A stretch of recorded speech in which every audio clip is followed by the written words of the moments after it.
So last week we checked out F-22 Interceptor Advanced Tactical Fighter for the Sega Genesis, and in that video I may have said something along the lines of this. Probably one of the best combat flight simulators, 3D combat flight simulators on the 16-bit consoles. Now, shortly after making that video, I realized that I also have another real-time 3D combat flight simulator for the Sega Genesis called Mig-29 Fighter Pilot.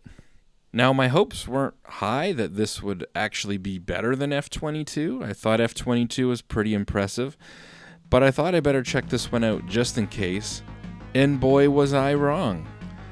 Mig-29 Fighter Pilot is better than F-22 Interceptor in almost every possible way.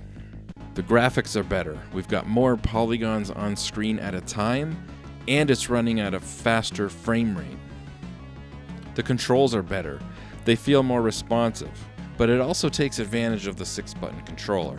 Now, F-22 came out in 1991, and Mig-29 came out in 1993, so it is 2 years newer, and I mean also, the 6-button controller didn't exist in 1991 when F-22 came out, so we can't really hold that against it. So anyways, this is Mig-29 Fighter Pilot for the Sega Genesis. Let's check it out.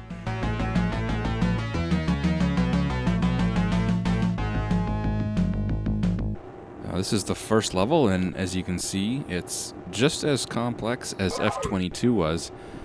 Actually more so, because we've got full throttle control. In F-22 you basically just hold down A and when you want to use your afterburners. In this one though, we've got full throttle control including afterburners. We also have a rudder control, we've got landing gear, and we've got wheel brakes. So you've got to disengage the wheel brakes before you take off and engage them when you land. This is basically the first level after training, and not but 5 minutes into the game, I'm in a dogfight, and I thought I would, burn my afterburners and try and get some altitude on the other plane, and I ran out of fuel. So ran out of fuel and eventually got destroyed. You can eject in this game at any time. And if you eject, you use one of your lives, but you retain your score. Again, you're trying to maintain a certain score to unlock the next mission. And so just because you eject doesn't mean you lose what score you've made up so far. Anyways, this is the second level, so we'll take a better look at it. First of all, we have to take off. So we've got to disengage our wheel brakes, and then basically just throttle up.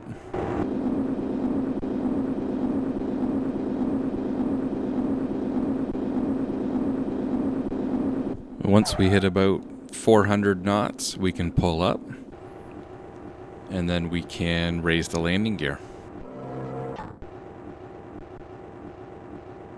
Here I keep the afterburners running for a little while to get over some AA, just keep the speed up, and go straight for 2 of these air targets.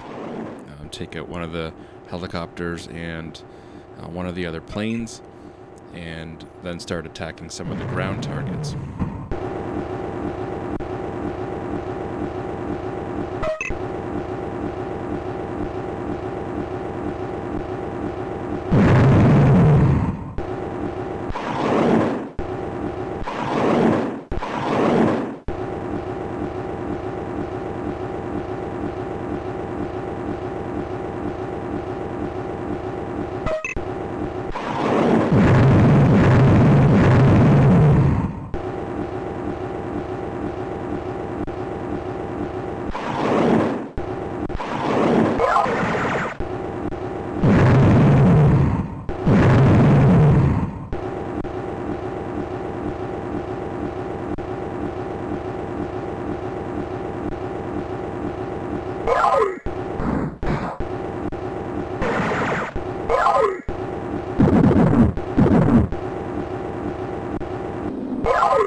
And now I'm landing.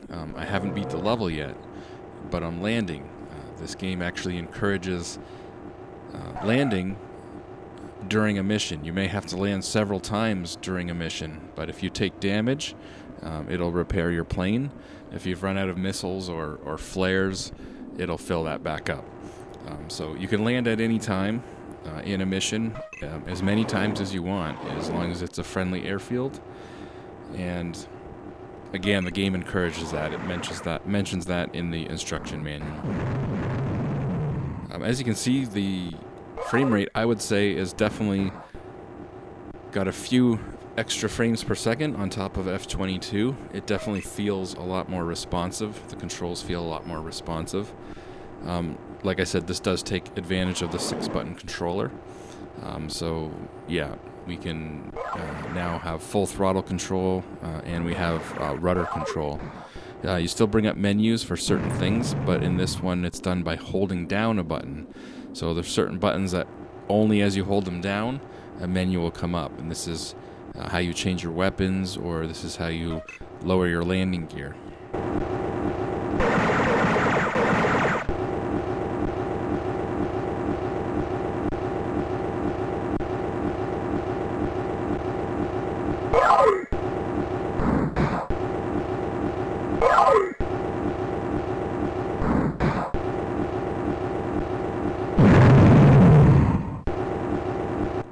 In this game, when you go to land, you have the option to auto land, or you can try and land manually. I tried to land a few times and crashed, and for me it wasn't worth it to get 15 minutes into a mission. Again, you're going to be landing multiple times during a mission, and I didn't want to crash, so I was choosing the auto landing feature, but you do get more points if you manually land.